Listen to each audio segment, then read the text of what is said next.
Love గురించి మీరేమనుకుంటున్నారు? ప్రేమ అనేది ఒక చెట్టుకు పూసే పువ్వు లాంటిది. ఎంత అందమైన పువ్వైనా ఒక టైంలో వాడిపోయి మనం పెళ్లి చేసుకుందామా? ఏంటి? I think I'm lesbian. నీకు ఓకే కదా? ఓకే ఓకే చెప్పండి కదీర్, ఈ విషయాన్ని మీరు ఎలా చూస్తున్నారు? టీవీలో సార్. అయితే మనం ఒకరినొకరం చూసుకోలేమా? నువ్వేం చేస్తుంటావు? యాక్టింగ్ ట్రై చేస్తున్నాను అంకుల్. మరి జాబు? థియేటర్లో వాళ్ళు రాసాని ఎగతాలు చేశారు, అందుకే కొట్టాను. వాళ్ళే దాదా గురించి ఫేస్బుక్ లో తప్పుగా మాట్లాడారు. నువ్వు ఎలా ఉంటావు చూడాలని ఆశగా ఉంది. 2015 నుంచి మాట్లాడుతోందా?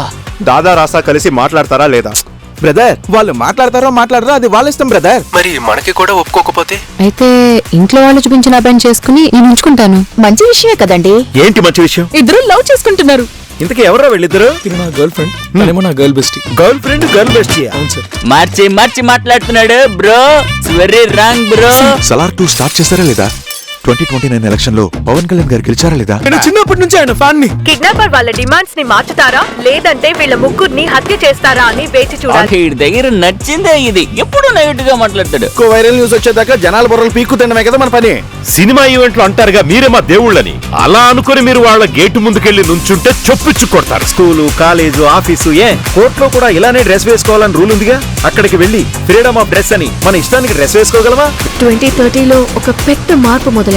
సిచ్యువేషన్షిప్, బెంచింగ్, కఫింగ్ అని అన్న ప్రతి ఒక్కరు reunion with the love of my life, love for ever అని మాట్లాడటం మొదలు పెట్టారు. నేనొక్కసారి చెబితే 100 సార్లు చెప్పినట్టు. తర్వాత అంటే తర్వాత ఏమైంది? తరువాత చెప్పండి. సూపర్ గా ఉంది. ఖచ్చితంగా చేస్తున్నాం. అందరు డైరెక్టర్లు పిలిచి సినిమా వేచి చూపిస్తున్నాం. సినిమా సూపర్ గా ఉందని ఫోర్స్ చేసి చెప్పిస్తున్నాం. జనాల్ని నమ్మించి స్కాన్ చేస్తున్నాం.